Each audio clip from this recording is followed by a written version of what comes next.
మొదటి పేతురు రాసిన పత్రిక 1వ అధ్యాయము 16వ వచనం చూద్దాం ఒకసారి. ఇంగ్లీష్లో చదువుతాను.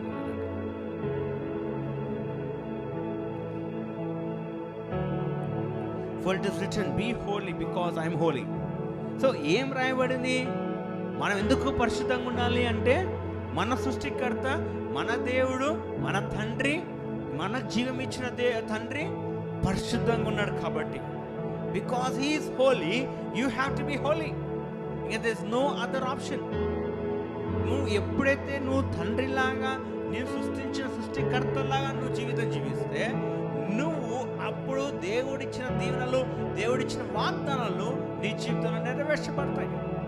ప్రేమ దేవుని సంగమా, వాళ్ళు చూస్తే పేతురు కూడా దేవునితో సహవాసం కలిగిన, క్రీస్తుతో సహవాసం కలిగినప్పుడు ఆయన కూడా పరిశుద్ధంగా ఉన్నప్పుడే అన్నీ జరిగినాయి. దేవుని క్రీస్తుని వెంబడించినప్పుడే అద్భుతాలు జరిగినాయి. క్రీస్తుకు లోబడినప్పుడే అద్భుతాలు జరిగినాయి. క్రీస్తులో సహవాసం చేసినప్పుడే ఆయన గుర్తింపు వచ్చింది. అంతకుముందు ఆయన గుర్తింపు లేదు, అంతకుముందు ఆయనకు ఎవరో తెలియదు. But he got all this when he had a fellowship with Christ. క్రీస్తు పరిశుద్ధత జీవితం వెతికినప్పుడు, పరిశుద్ధాత్మను దేవుని వెతికినప్పుడు ఆయనకు అన్ని ఐడెంటిటీ వచ్చింది.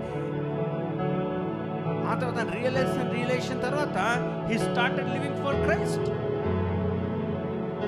ఆయన గొప్ప పరిచర్య చేసి ఆయన జీవితంలో ఆయన శరీరంలో పెట్టేసినాడు.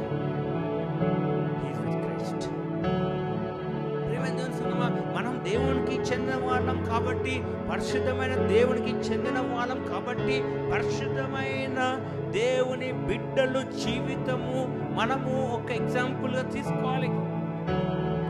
మనుషుల లోకంలో ఉన్న హీరోస్, లోకం ఉన్న వాళ్ళని కాదు, కానీ పరిశుద్ధమైన జీవితం జీవించిన బిడ్డలను మనం సాదృశ్యంగా ఎగ్జాంపుల్గా తీసుకున్నట్లయితే మనకు ఆ బ్లెస్సింగ్స్ వస్తాయి.